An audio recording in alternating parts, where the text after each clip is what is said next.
આણંદ જિલ્લામાં કમોસમી વરસાદને કારણે ખેડૂતોને થયેલા નુકસાનના સર્વેની કામગીરી યુદ્ધના ધોરણે ચાલુ છે. જિલ્લામાં ખેતીવાડી વિભાગની 114 ટીમો દ્વારા 8 તાલુકાના 360 ગામોમાં સર્વે હાથ ધરાયો છે, જેમાંથી 90% કામ પૂર્ણ થઈ ચૂક્યું છે.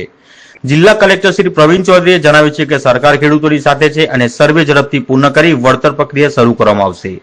વલાસણ ગામના ખેડૂત શ્રી પ્રકાશભાઈ સોલંકીએ જણાવ્યું છે કે ટીમો દિવસ રાત ખેતરોમાં સર્વે કરી રહી છે અને ખેડૂતોને ટૂંક સમયમાં સહાય મળશે તેવી આશા વ્યક્ત કરી છે.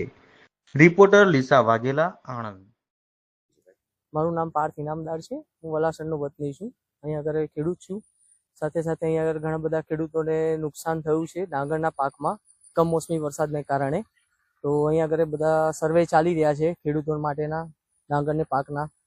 ગ્રામ પંચાયત અને ગ્રામ પંચાયતની ટીમ તરફથી અને સેવક તરફથી 1-2 દિવસથી કામગીરી ચાલી રહી છે અહીંયા આગળ, અને 1-2 દિવસમાં કામગીરી પતી જશે એના સર્વેની. હવે સર્વે પત્યા પછી જે નુકસાન થયું છે તેનું વળતર જલ્દીમાં જલ્દી સરકાર શ્રી ખેડૂતો સુધી પહોંચાડે એવી આશા છે.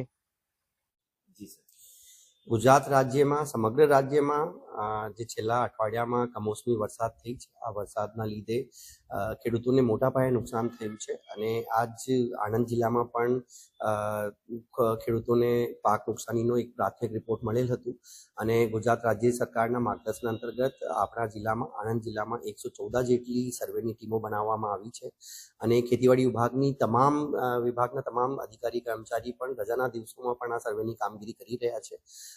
આવતીકાલ સુધીમાં મોટા ભાગમાં સર્વે આખા જિલ્લામાં કમ્પ્લીટ થઈ જશે.